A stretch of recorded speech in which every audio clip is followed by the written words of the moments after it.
Who are the top 5 most important Eagles heading into the 2023 season? The Phillies take 3 out of 4 versus Miami, and Michael Lorenzon shoves 8 strong innings in his debut. That and much, much more when we're back here in 10 seconds.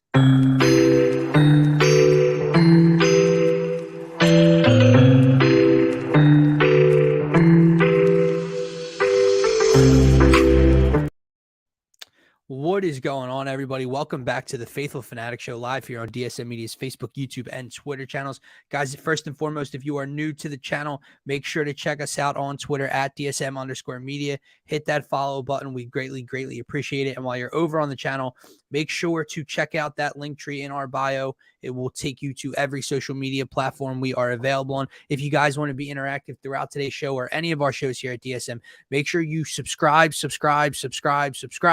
to the new YouTube channel. That's right. We are live here on DSM Media Philadelphia's YouTube channel. That's where all of the Phaithful Fanatics Show live Monday, Wednesday, and Friday mornings will be held, plus all of our DSM pregame lives. If you guys want your all NFL content, make sure to subscribe to the NFL Turf Talk DSM channel. If you want all your NBA content, make sure you're subscribed to the Scotty Talks NBA DSM channel. But right here, lock in on the Philadelphia channel. I'm one half of your host, Dylan Davis. You can find me on Twitter at DylanJD98. To my right, my faithful co-host, Scotty. You can find him as well at Scotty Drown. My man, happy Friday. What's going on?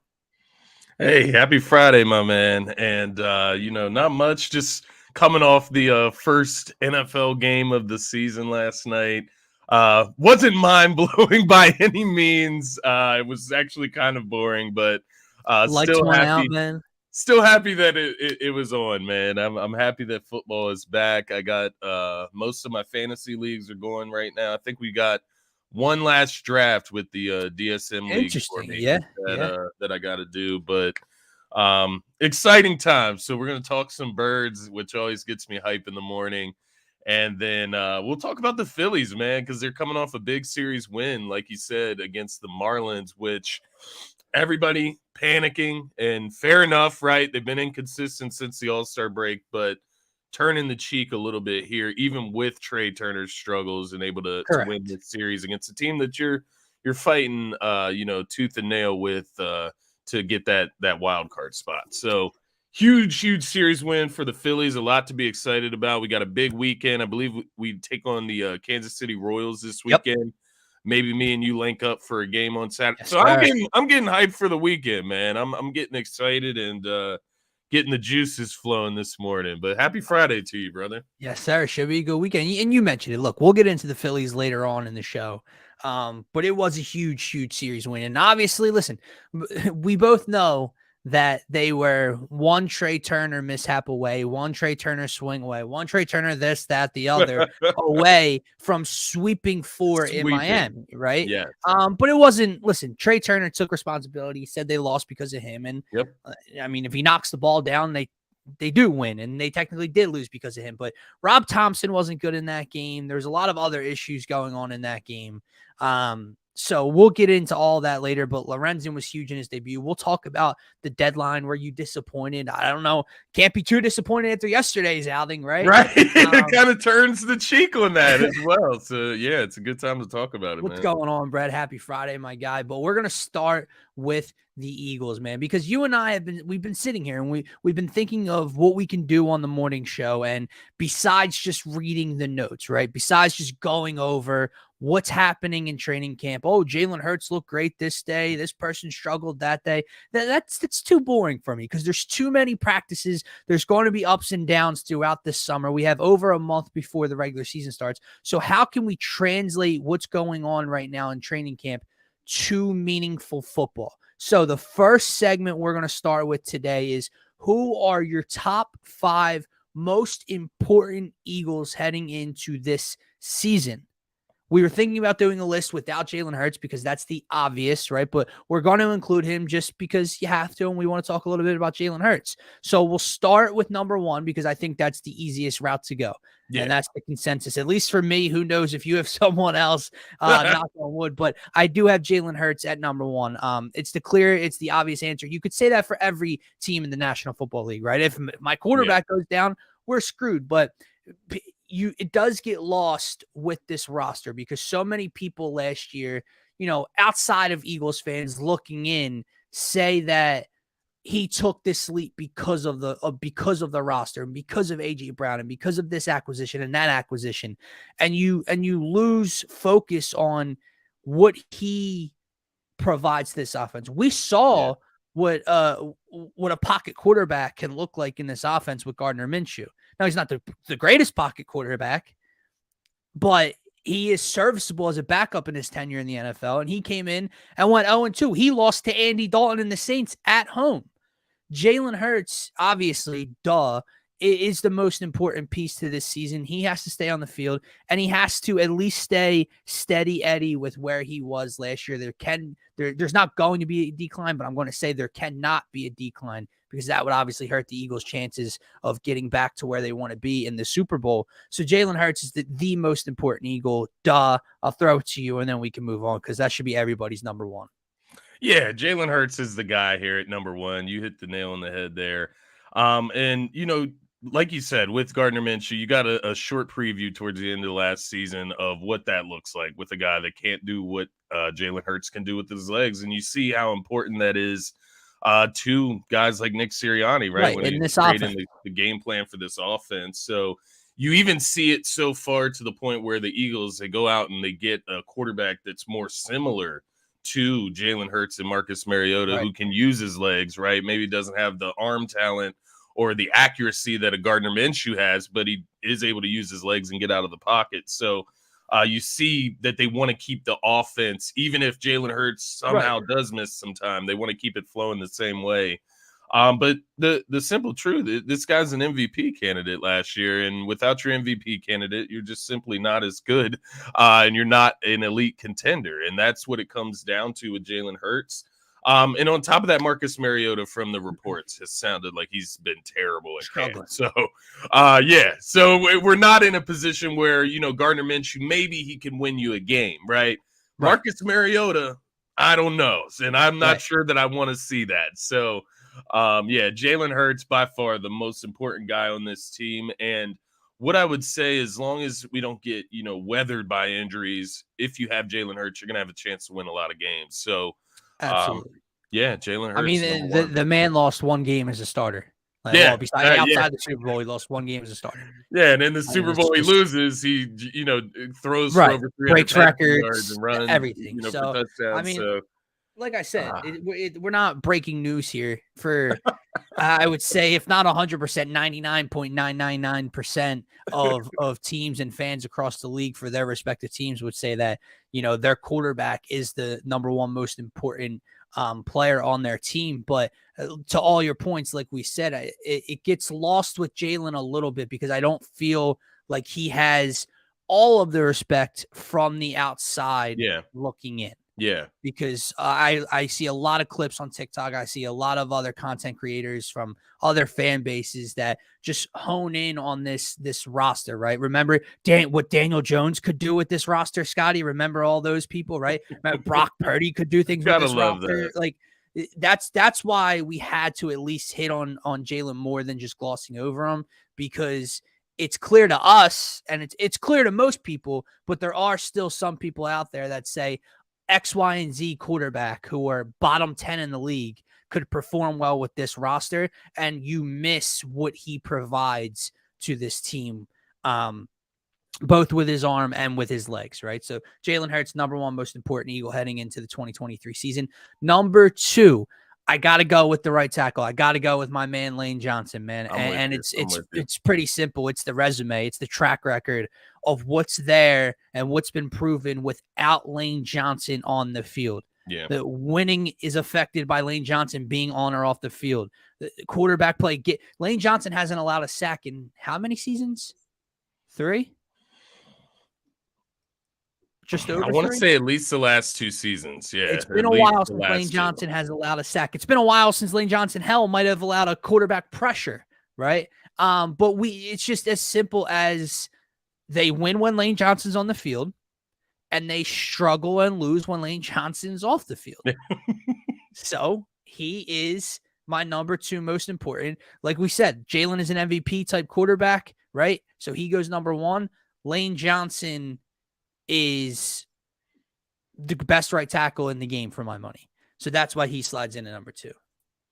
Yeah, no, Lane Houston Johnson is a is sacker number 2. quarterback kid. Yeah.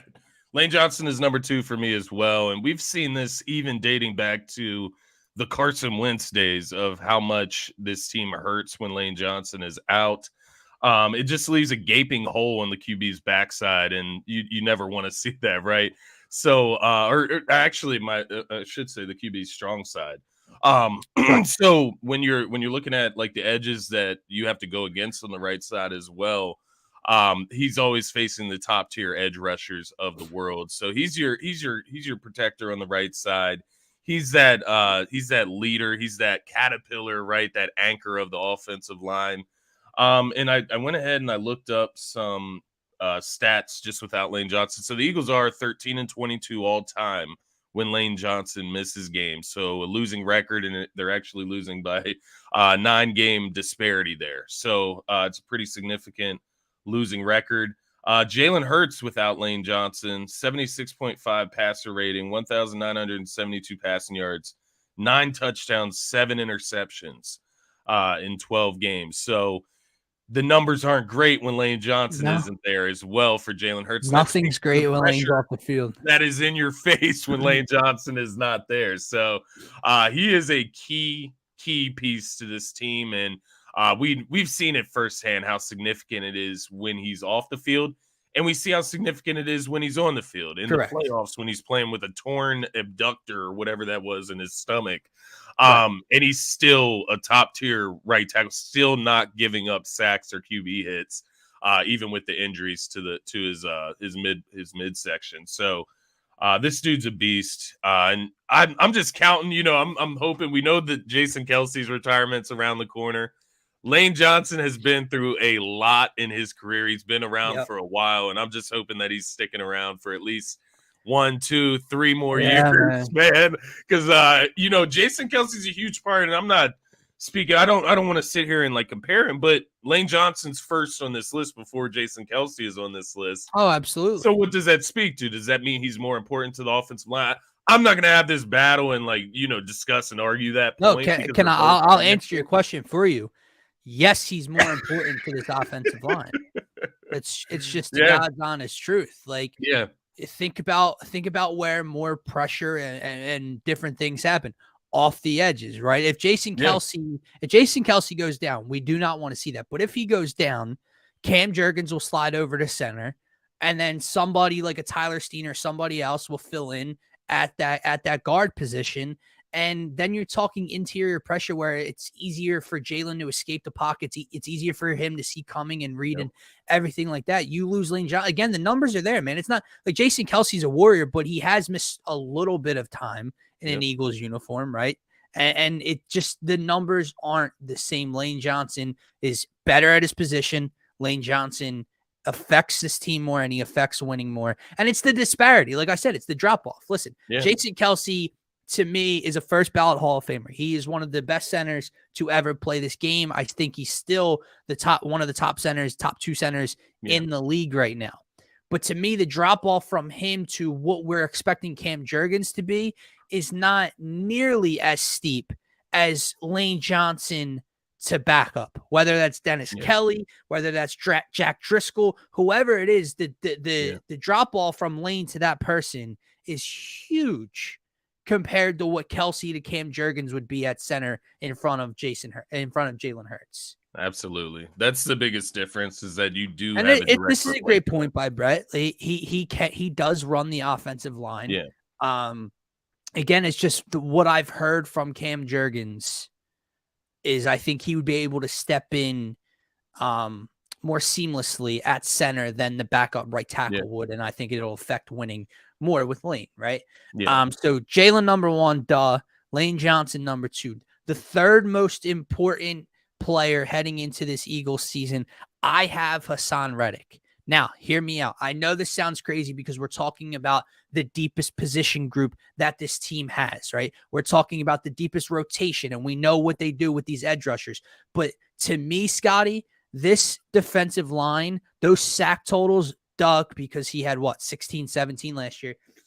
This defensive line isn't that without Hassan Reddick. And if you take him off the field for an extended period of time, if he goes down, I think you're in a little bit of trouble. I love what I'm hearing and seeing out of Nolan Smith.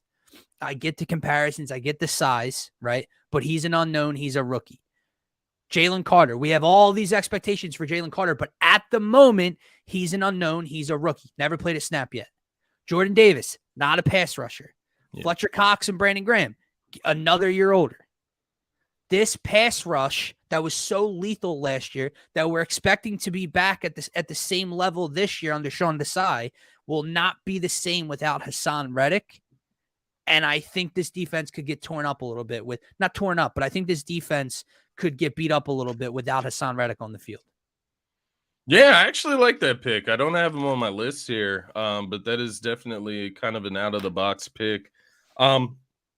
And I see what you mean because when you're looking at Hassan Reddick, when you're looking at this defensive line as a whole, who is the guy that strikes fear into the quarterback? Right. And that is Hassan Reddick. And outside of that, you don't really have any, I don't want to disrespect the guys like Josh Sweat. These guys do it as a community, as a tandem, right? Like everything else outside of Javon Hargrave and even Hassan Reddick last year, two guys that got double-digit sacks, of course. You have the rest of the defensive line that just kind of come together to make the rest of that unit. Josh Sweat was amazing last year, but he's not Hassan Reddick. It's different. It's just a different style of pass rush. It's a different approach. I think the quickness that Hassan Reddick gets to the quarterback is the biggest difference between him and any other player on this defense because he can shut plays down before the quarterback even gets to look down the field, and that's a huge part of the game. So, I think that's a great pick, honestly, here at number 3. Number 3 for me, I did go with Jason Kelce, right up next on the offensive line. The big thing for me here, obviously the leadership from Kelce, it's the reason that you don't want him to retire each and every year, even with Cam Jurgens still there, as promising as Jurgens looks. So you don't want to lose that leader, that link, that connection on your offensive line with Jason Kelce. But on top of that, at this point, the way it's sounding with Cam Jurgens potentially starting at right guard, it now makes it even more important that Jason Kelce stays put in that center position because you don't want to have to move second-year Cam Jurgens all around the offensive line, shift him in and out, put him at right guard, and then move him to center, right? Learn that position again and play there.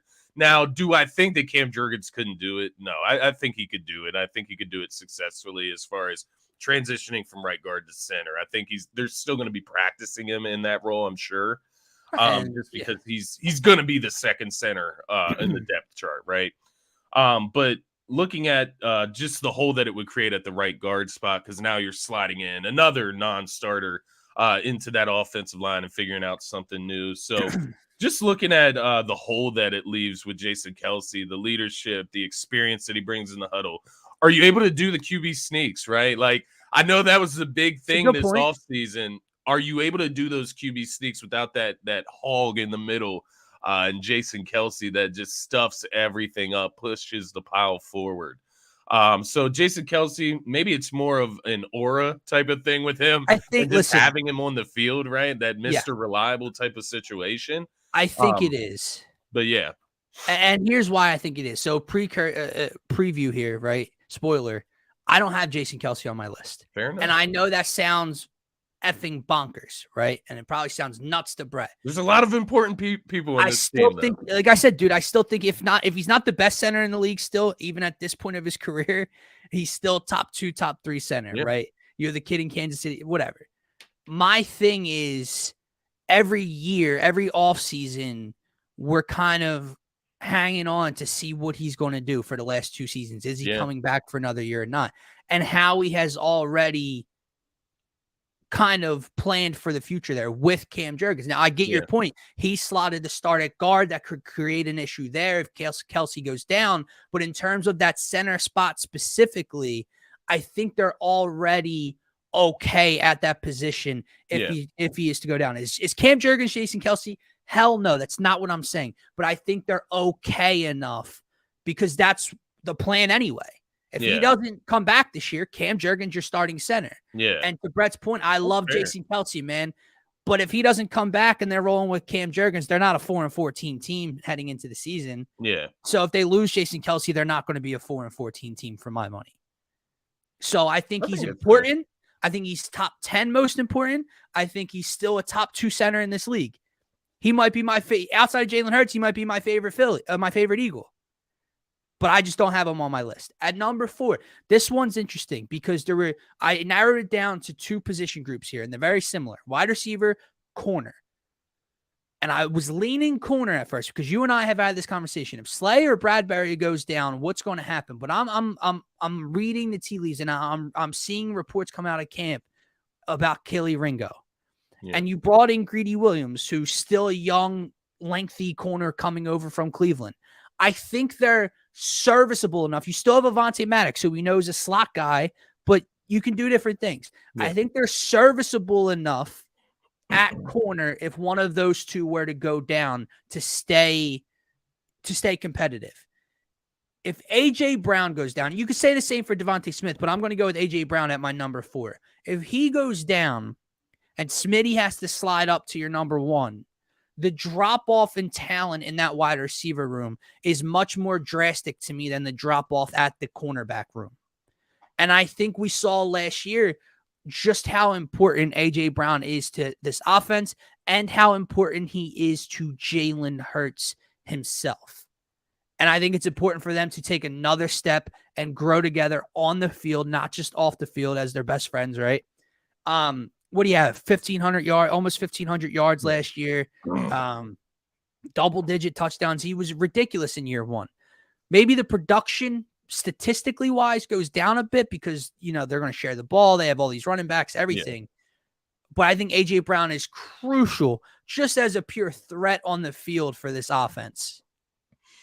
Yeah, I tend to agree with you there. I don't have him at number 4, but nonetheless, I'll talk about A.J. Brown when I get to him, right? Yeah. He's number 5 for me. But number 4 for me on the most important Eagles list is actually going to be to the first group that you referred to there, and that was the cornerback group. All right. But I'm going to go in a different direction, and I'm going to go with Avonte Maddox.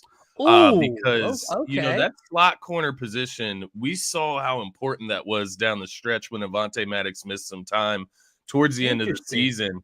And when you look in division specifically, who's your biggest test, right?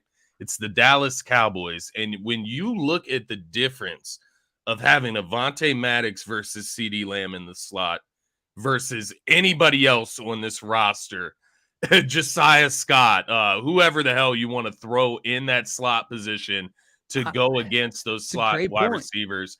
And you saw these teams, they started putting guys in the slot just so they wouldn't have to challenge Slay and Bradbury. And that's what we're going to see a lot of this year. I even think to the Kansas City Chiefs and Travis Kelce. Who the hell is guarding Travis Kelce when he's lined up at tight end or in the slot? I mean, it's Avonte Maddox, especially with no CGJ on this roster anymore. I think Avonte Maddox's role is even more important. Now, to your point, they're a lot deeper at corner than what they've really honestly been in the last couple of years. On paper. On paper. That's a good point to throw in there because there's some question marks. I mean, Kelly Ringo, like you said, he sounds great in camp. He sounds like he's the next coming for that starting outside corner. And maybe that means that he would be fine in the slot if he had to slide in there. Who knows? But right now, for my money, I would take Avonte Maddox as the number 4 most important player. And it's just the role that he plays. Because when that slot receiver is open, when that middle of the field is open, those are scary hours for a defense, right? And our linebackers aren't the greatest, right? Like, we don't know what those are question marks. And right now, our safeties aren't who are the linebackers and safeties that are going to guard these slot receivers, these tight ends? So I'm going to go with Avonte Maddox, man. We saw the drop-off firsthand last season when he missed some time. Man, that is sneakily probably the best pick of the list. I didn't even think about going there. Torched us, man. CeeDee Lamb torched us. Listen, everyone will. And I think to your point, Avonte Maddox is a perfect person for this list because it's been what I've been talking about drop-off from that guy to what's up next. And you don't think about slot corner specifically, but like you said, who's filling that role? Because Greedy Williams, to my memory, isn't a slot corner. Outside, yeah. Kelly Ringo, I don't think you're throwing him in at slot corner to debut. Yeah, he's lengthy. You're looking at a Josh Joby, a Josiah Scott, something like that. And that is a huge drop-off. Again, we've seen it time and time again.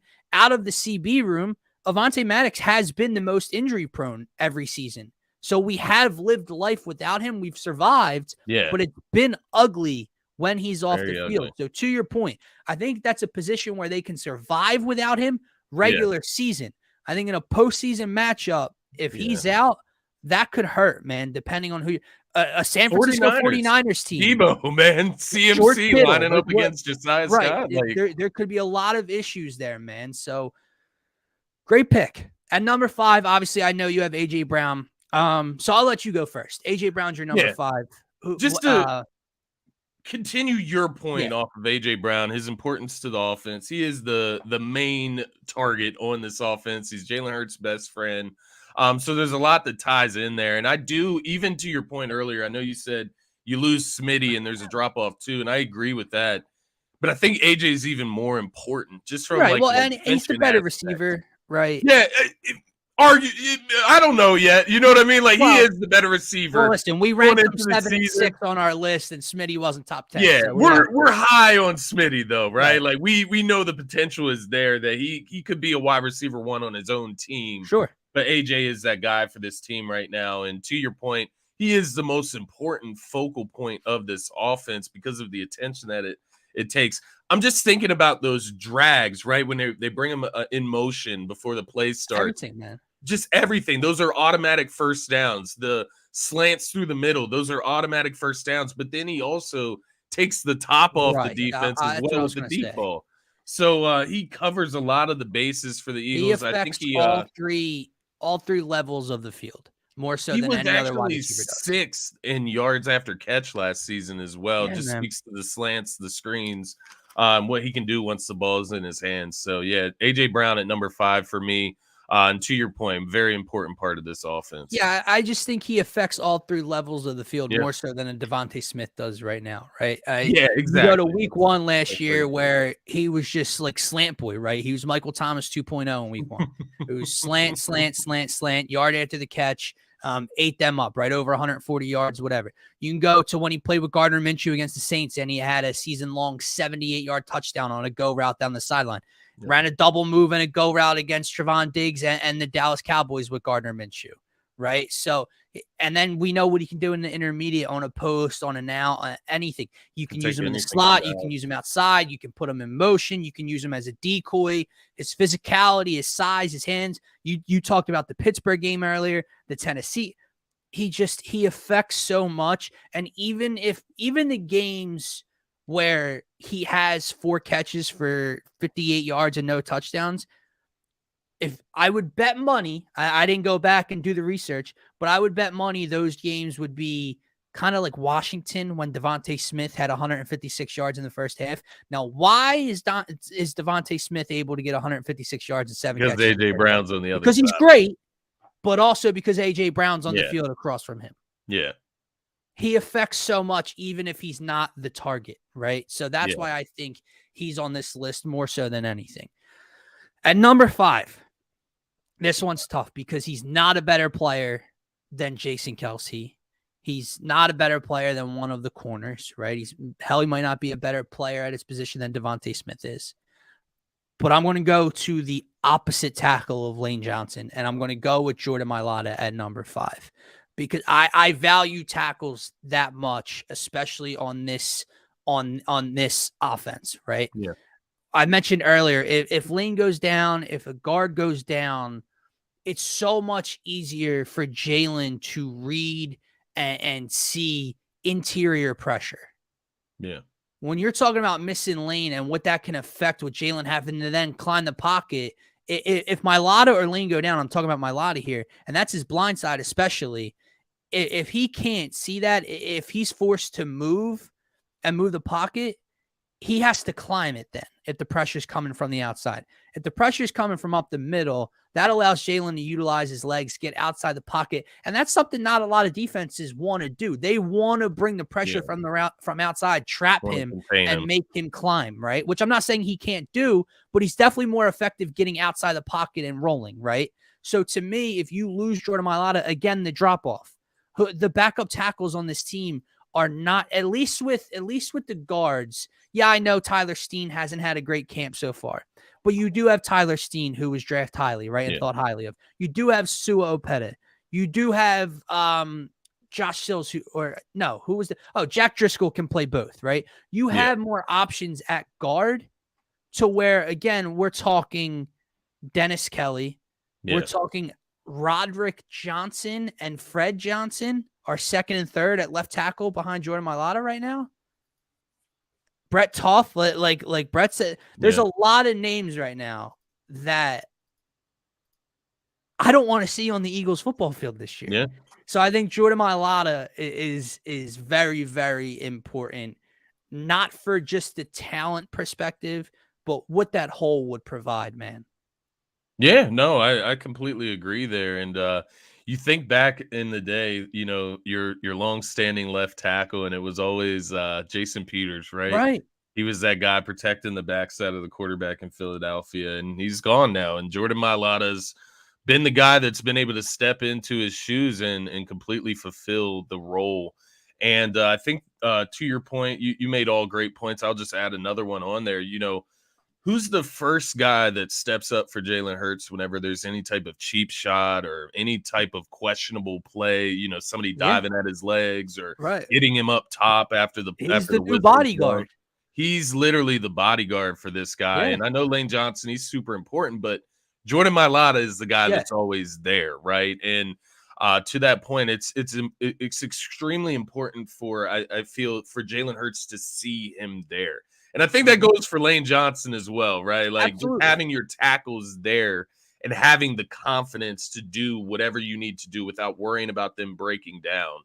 And I think just having that security of having Mailata on his backside, knowing that he's there and that he's going to do everything in his power to protect him, I think that just makes a huge difference from a confidence perspective for your quarterback. And think about competition, right? You mentioned with Avonte Maddox in division, whatever, in the postseason, who's going to be lining up against him in the slot, or Josiah Scott if Avonte Maddox is out. Where's all the premier pass rushers come from? Yeah. The edge. Coming from the edge. Exactly. Right. Outside of what? Chris Jones and Aaron Donald. That's the thing, Dylan. You made me think of it, and it's kind of an obvious point. I don't know why I didn't think of it before, but thank you. Nonetheless, if you don't have one of your tackles there, then guess what the Cowboys are going to do? They're going to move Micah Parsons over to that side where your strong tackle is. That's going to be a long 60 minutes. So it's important to have both of those tackles there so that you don't have a weak side of your offensive line. And so that's exactly what you reminded me of there with when you're talking about edge rushers, because the Niners can do it. They can put Bosa on the other side. All the premier teams can do that and switch their pass rusher to the opposite side and let them go off. So and think about some of the defenses that are lined up on the schedule, man. You play the Cowboys twice, we know that. You play the Giants twice, right? Yeah. You're going to play the Chiefs, you're going to play the Niners, you're going to play the Bills, the Dolphins, the Jets. These teams have guys that can get after the quarterback, man, and off the edge. So I do, man. It's very interesting. The bottom line is you can easily make a top 10 list. Yeah. Hell, you could maybe make a top 12 list of most important Eagles this year, because there are a lot that you can make different arguments for as to why they're more important than X, Y, or Z, right? To Hunter's point, what's your perspective of a bad running back committee? Don't think anyone can have a bad run game with this line, but how crucial is a successful run game outside of Jalen? It's huge, man. And listen, a lot of people have made the argument over the last 2 years, and we've seen it with injuries to Miles Sanders and stuff when Boston Scott has to start games, right? When he's arguably a practice squad player at times. People make the argument that anyone can run behind this offensive line and next to Jalen. It's true. When you do see Kenneth Gainwell in his rookie year and Boston Scott tear teams up as a duo, you do know you can have success with anyone. My whole point, that's why I love when people say, well, we don't need this running back or that running back because we have those two guys, or Trey Sermon. But yeah, it's cool. Those guys can run behind this offensive line with success. But imagine what premier talent can do behind this offensive line. Imagine how much more explosive some of these guys could be. Yeah. And I think that's what you're seeing early on in camp with DeAndre Swift. I haven't heard too many crazy reports about Penny. Man, I did see that he's returning kicks, but I saw this report of him talking, and he said, I think, shout out to I think it was either Hunter or Darius, Hunter in the chat there. One of those guys sent it to me. But he said, I think I could play 20 more years here just because of how good they take care of you. I really give credit to these guys. They're really an A-plus organization, the way they take care of guys. So he's feeling healthy. He's feeling very well. It's ironic when we heard the reports coming out of Cardinals camp with Jonathan Allen. Little switcheroo there. So, it is interesting. Penny, he's feeling healthy. DeAndre Swift, the interesting thing with DeAndre Swift, and to answer Hunter's question, perspective of a bad running back committee, it could be bad if, say, Swift and Penny miss multiple games at the same time, Sure. And then you're forced to use Gainwell and Boston Scott as your main tandem. That's when it starts. I don't even want to use the term bad. It's just when it starts to look average. And then when you add Swift, when you add Penny to the mix, I think that's what makes it a great running back committee. And to the point about Swift, I think the way Sirianni's been talking about this guy, I went ahead and listened to Sirianni's press conference from, I believe it was from Wednesday or Thursday. But nonetheless, he was talking about DeAndre Swift in the passing game and how some running backs, they have running back hands. And then there's running backs with wide receiver hands. And he was talking about how DeAndre Swift was magically gifted with wide receiver hands on a stacked running back body. And they're going to do a lot of different things with him. So when you look at it from that perspective of doing a lot of different things, moving him to the slot, having him in the backfield at the same time as Rashad Penny, DeAndre Swift goes down mid-season. Maybe that's a bigger loss than what we're seeing right now. Absolutely. Just because we haven't seen it yet, right? And they haven't had to rely on it yet. But once you get comfortable with him being there, my guess is that DeAndre Swift, between him and Dallas Goedert, those guys become Jalen Hurts' security blanket underneath, right? Like, that's the guy when all things are going bad, just throw it out to DeAndre Swift. Maybe he can make something of it. And so when you don't have that, that's when things could get a little sketchy. So to that point, yeah, that's the difference that I would pinpoint there between a bad running back, committee, an and average, a slightly below average running back committee to what arguably could be a great one, right? And that's why I always laughed when people were just content. Like, I get it, man. You like Kenny G. I like Kenny G too. Yeah, you like Boston Scott, the giant killer, right? It's fun. I get it. But when you're talking about putting two guys like Rashad Penny and DeAndre Swift behind this offensive line next to Jalen Hurts, that just gets my mind rolling with even a more explosive offense than if you have a Kenneth Gainwell or Boston Scott next to him, right? Yeah. Because DeAndre Swift or Rashad Penny are going to break those 45-yard runs up the gut for a touch and house a touchdown more so than Boston Scott's going to do, right? Yeah. So think of it like that's my point. Yeah, it's not a need, right? We never needed one of these guys per se, but I think people were always crazy to say you wouldn't want them because you're satisfied with what you have. Just speaks to how the running back's undervalued, man. Yeah, I absolutely. That's a great point. We had that conversation on the second week of Turf Talk, right? Yeah. About that running back, about the salary issues and the contract disputes with Josh Jacobs and Saquon and Joe Mixon and Austin Eckler. And it's a great point. Like, from a business perspective, when you see that Howie Roseman is paying 4 running backs the same amount that Miles Sanders got in Carolina this year is awesome. And it's funny and it's great for the Eagles.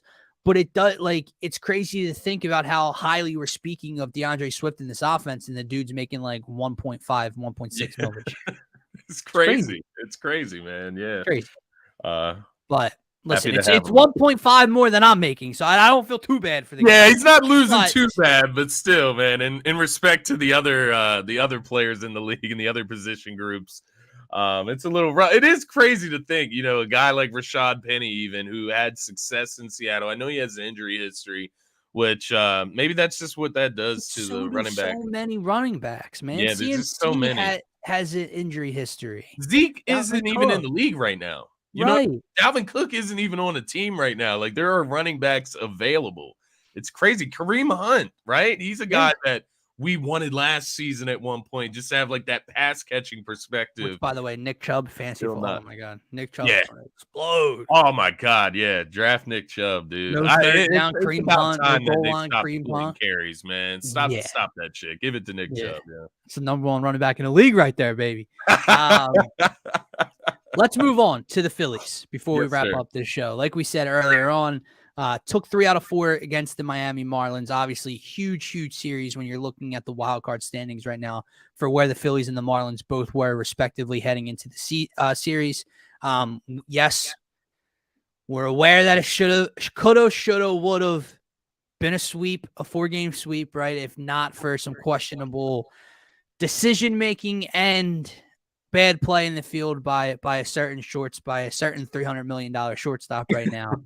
But nonetheless, it was a huge series for the Phillies. And I want to start, you have to start with yesterday afternoon and Michael Lorenzon, dude. Yeah. My God, that was impressive. And for a few reasons, not just what he was able to show and provide for the Phillies himself, but the fact that this bullpen was depleted. And you saw the way Rob was kind of tiptoeing around managing it the night before when it cost him because he didn't really want to use Kimbrel. Alvarado's not back. So he doesn't use Sir Anthony on back-to-backs just yet. He's tiptoeing around using it, and then you go to 12 innings, right? Now yesterday, McCarthy on the broadcast is saying they have maybe like 4 arms available. Well, he gets you through 8. And that's huge. That's huge for rest. It's huge for Sir Anthony. It's huge for Kimbrel, Soto. Alvarado can come back and slow. It was really big for that point, man. But just to see a guy come in and out of nowhere, just from the deadline, the Miami Marlins offense and lineup became a lot scarier than it was heading into the series. Like Josh Bell and Jake Berger, those names alone don't stand out and jump off the page. But when they you always go down, kill the Phillies though for some reason. Josh Bell, man, he always cranks both one of them. In the game we lost, their debuts, Berger had 3 hits or 2 hits and a walk, and Josh Bell homered and had 3 and the game tying hit, error, but all of that, right? So you go down Arias, Soler, Bell, Arias is ridiculous. Taylor Cruz. Yeah, I know. He's so annoying. Mr. Contact, dude. That shit is weird. So for him to handle that lineup, which again, it's not the end all be all of lineups, but adding those 2 guys made them a lot more powerful, which was something they were lacking, and a lot deeper. So that was huge for me, man, because he just seems so calm and steady. And you knew he had the 3.5 and he had a sub-1 whip, and he was an all-star this year for Detroit, but it was Detroit. And I was wondering how that would translate to meaningful baseball for him. And he didn't fold, man. He pushed his chips in and said, I'm all in right now. Yeah. No, I completely agree. To your point about Michael Lorenzon, it was a great acquisition at the deadline from the looks of it, at least from game 1, using him as a starting pitcher. And I think it speaks to, Rob Thompson and Dave Dombrowski, their confidence in bringing him in to go ahead and throw him out there for 8 innings in his first start. I was shocked that Rob let him throw the insane. It was insane to see it, but it was the right move, the way he was throwing last night. I mean, 72 of 101 pitches were strikes. Oh, dude, I mean, he pounds the strike zone. Crushing the strike zone. You look in his last, I shouldn't say his last. I believe it was his last 4 starts before that one. But basically the month of July, he had an ERA of 1.14. So he's been killing it of late. And, the broadcast talked about it a little bit as we were getting into the middle part of that game and what he's been up to of late. And he's been on fire, man. And so these guys, they go and grab an extra arm at the deadline. And I know there was a lot of question marks in the air from the Phillies fandom. And, like, is this what we need? Is this all we're getting at the deadline? Well, an addition is an Right. addition, and confidence is Absolutely. confidence. And having confidence And in Michael Lorenzon's arm is a huge addition to this Phillies roster. And I'm happy to have him. So you see the benefit immediately reap the benefits of bringing him in at the deadline, man. I agree. And this isn't Kyle Gibson or Noah Syndergaard. This guy's upside is so much higher. And I think his floor is higher as well, right? Yeah. Like, knock on wood, I'm not saying he's never going to have a terrible start in a Phillies uniform in the second half of the season. I'm not saying he won't get rocked in the third inning here or there, but it doesn't seem like he's going to have a Kyle Gibson pulled in the third or fourth type of game where he gives up 6 earned and 8 hits and 2 walks. He looks the part too, right? Like, he looks confident in his stuff. Yes. Like, that's what gets me. Like, there was one play where a pitch, I think, got away from him. It ended up being a base hit that dropped down in the outfield. He was pissed. He was pissed. He's pissed. That's not supposed to happen. That's Right. what I want to see from my pitcher. Not for them to lose composure, but to show that they care and show that they know what they're putting out there in the box. So no, absolutely. Yeah, man. I like seeing that. He as was well. great. And listen, to go back to the deadline point, it was underwhelming for sure because you expected Dave to be a little more aggressive. But again, I try to stay patient after the fact and keep a cool head because we don't know what was available. We don't know asking prices. And the guys didn't even get moved, right? Like Adam Duvall, it's not like Teoscar Hernandez got him. It's not like they weren't moved at all, right? Tommy Pham was moved. I didn't want Tommy Pham. Yeah. Okay. So I'm not mad from that. Could you have gotten a bullpen arm? Yeah. But if the thought process is when you shrink your rotation in the playoffs, Lorenzon is a bullpen arm, that's fine. Yeah. But yeah, it was fine, man. And for what they gave up, right? You go out, you get Rodolfo Castro, who he's not hitting for average, but he's young. He can hit for pop from the right side a little bit in the games he has played. He's got speed. He's already played the field at third base, so he can fill in that role. He's a younger, more powerful Josh Harrison, right? So you found that kind of replacement. You gave up Bailey Falter. Who cares? It doesn't move the needle for me at all. Yeah. But Lorenzon does. For a prospect that I know there were some people out there complaining initially when it happened. And my God, I just want to say this to get this over with. He was never playing in a Phillies uniform. Okay. Do you guys understand that? Like, what position does he play? Oh, middle infield, right? Second base. Oh, okay. Well, Trey Turner, although we're all very down on Trey Turner right now, well, he's here for a decade. Bryson Stott. Do we think he's going anywhere? Do we want him to go anywhere? No. Even if the kid could play third, Alec Boehm, do we want Alec Boehm to go anywhere? No. So where was this prospect coming up at in the next 5 to 8 to 10 years? Nowhere. So who gives a damn, man? It was the same thing with O'Hoppe last year, right? Yeah. Oh, we can't move O'Hoppe. Well, you have JT Realmuto right now. And again, I know that's not a decade, but that's another 4 or 5 years. And you're trying to win a World Series. Oh, and the guy you traded him for has been awesome this year in Brandon Marsh. Yeah. So relax on the prospect talk. All right. Lorenzon was great in his debut. Marsh has been great at whatever. They win 3 or 4, huge. Now they come home. They're 9 games over 500 right now, Scotty, and they get a homestand of the Royals, Nats, and Twins, I believe, who are about a 500 team out in the AL. Dude, this is a homestand the Phillies need to take care of business on. I think they will, but we can't talk Phillies without talking about the issue right now. Yeah. I just want to get your thoughts on the Trey Turner situation. And I do want to say, I love what I'm seeing on TikTok and Twitter so far, and I hope the fans at the stadium actually do it. Tomorrow, if we're there, we'll do it, hopefully. But cheer Trey Turner tonight. I know it sounds corny, and why would we do cheer? This dude, it's so evident that it's up here because it's not a hitting slump. When you watch some of the plays he's made in the field, and he made 2 more in the loss on Wednesday against Miami, obviously the one where he doesn't knock it down and Bell drives in the run to tie it at 8, but he also made a play when they were up 5-3, bases loaded, 1 out. He had a double play ball. Yeah.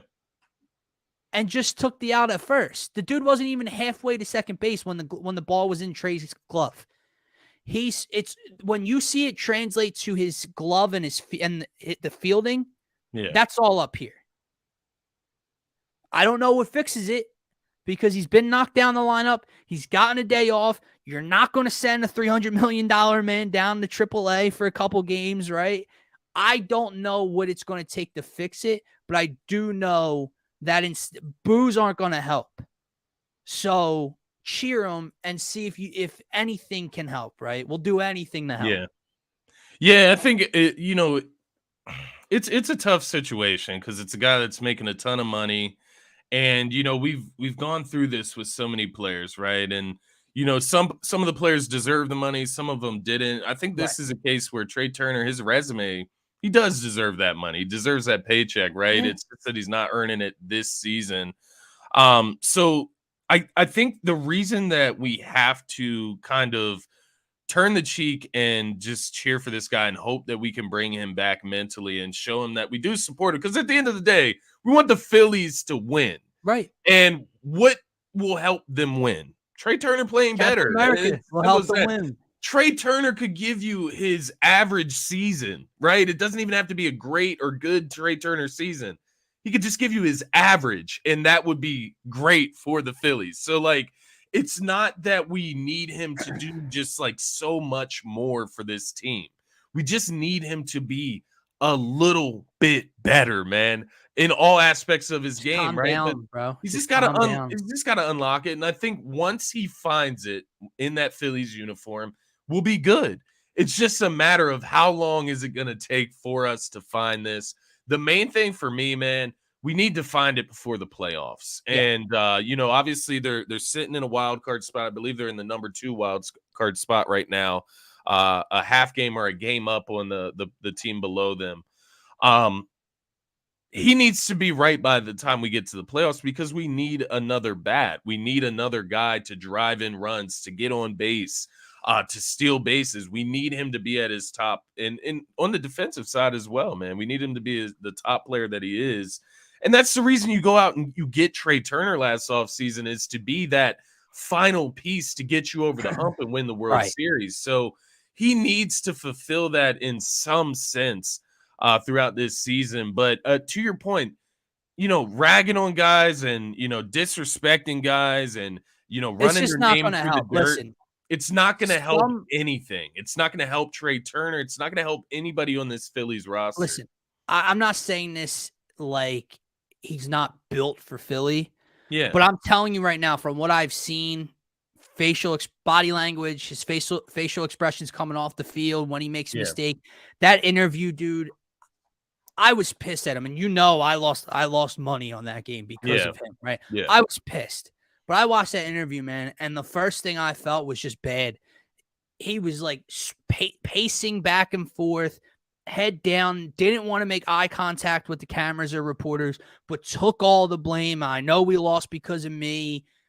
I felt bad. And what I mean by, like, it's not that he's not built for Philly. What I mean is the boos right now in this point of time aren't going to motivate him. Yeah. It's just not. So if you're looking for Trey Turner to not make another bonehead error in the field, if you're looking for him to not hit into another double play, don't boo his ass tonight. Yeah. Don't do it.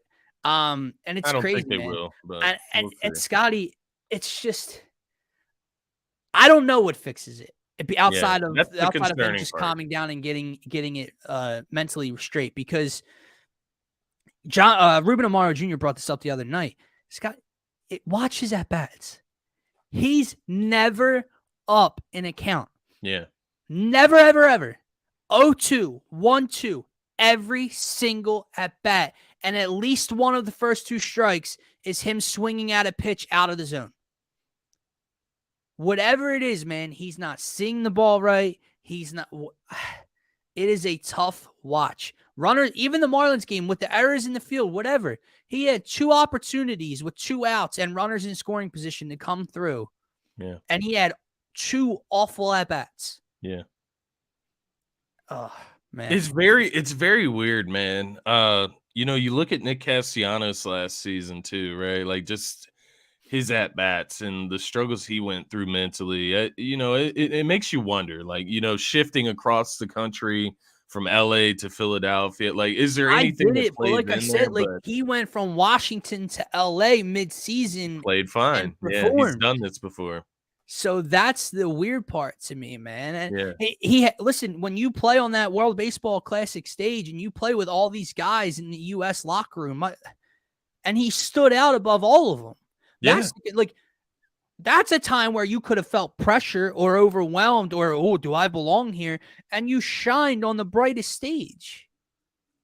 I need you to shine here, brother. And you said something very important. We need it by playoff time because we need another bat and his glove. And my thing is, man, when he's right, he's not just another bat. He's that difference maker. yeah, That's why I need him to get this thing straight come end of September, October, because he can be that difference maker in this lineup, not just another guy if he's swinging well, right? So yeah. it's crucial for him to get right. Hopefully Alvarado comes back soon. Bohm in the 2-hole right now, man. Hey, even if Trey Yeah, figures this thing out in the next week or so, if Bohm continues to play like this, Alec Bohm is not moving from the 2-hole. yeah. No, I agree. He had a 4-for-6 night the other night. It was Crazy. in a loss, but still, he was the Crazy. driving force keeping the Phillies in that game, man.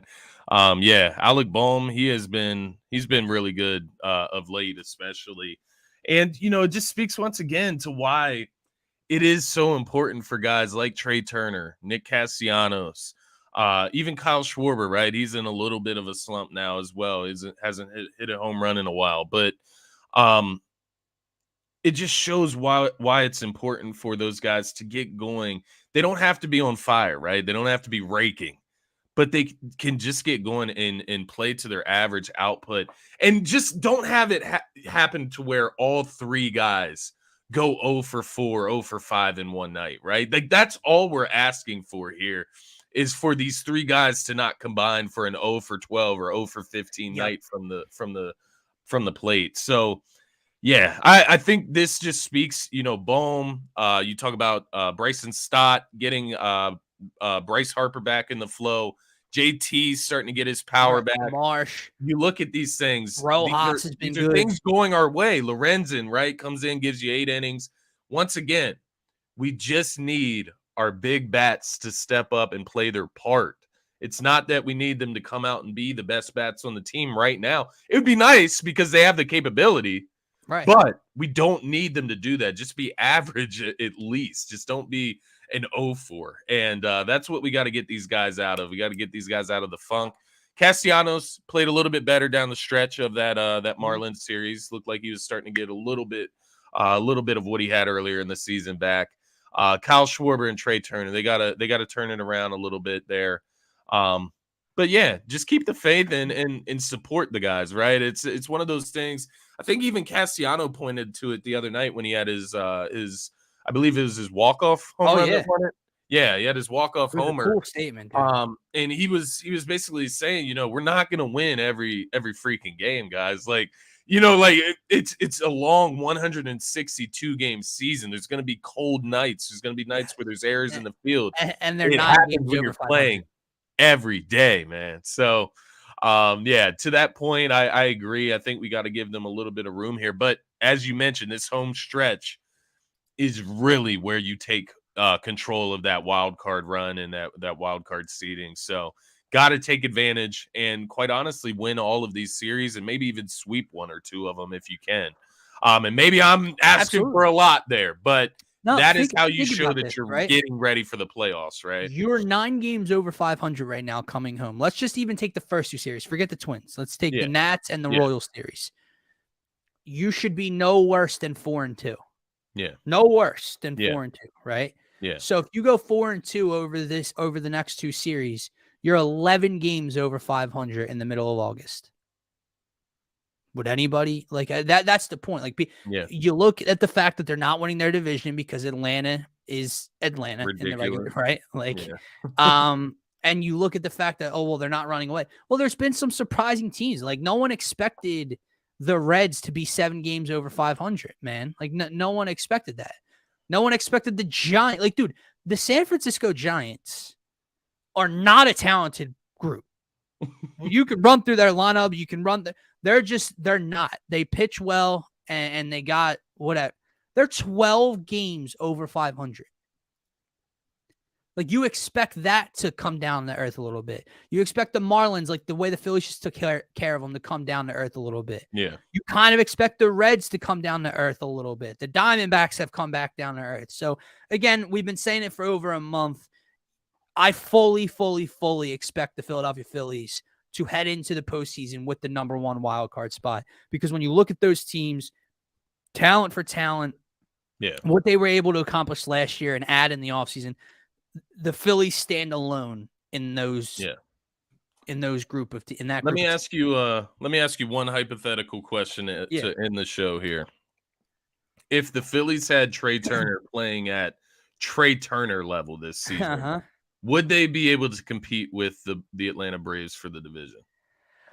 I'll still say no, because what is Atlanta? They're what, like 69? They're 22 games over 500. Yeah, so, we're 11 and a half games back of Atlanta. So maybe we'd be like you competing, sure, because maybe they'd be 5 or 6 games out. Yeah. No, I don't think they'd win the division because too much happened early in the season outside of Trey Turner with the offense, with Bryce with injuries, with pitching issues, with everything. Too much happened then that wasn't on Trey Turner. And even if he was hitting better and, they'd win the other night if it wasn't for him, right? We know that. That's one more win. Maybe there's a couple games they actually win because of his bat.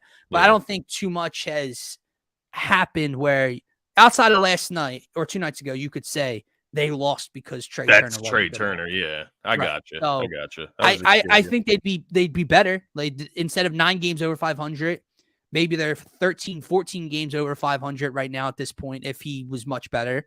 Yeah. But again, you have 2 months to get this thing rolling. So hopefully he can figure it out. That is going to wrap up this Friday edition of the Phaithful Phanatics Show, guys. As always, hit that subscribe button on the YouTube channel, DSM-Media-Philadelphia, DSM-Media-Turf Talk, and DSM-Media- Scotty Talks NBA. Subscribe. Hit that follow button on Twitter at DSM_media. It's where you can engage with us most often when we're not live here. For myself, for Scotty, for DSM, have a great rest of your day. Peace, everyone.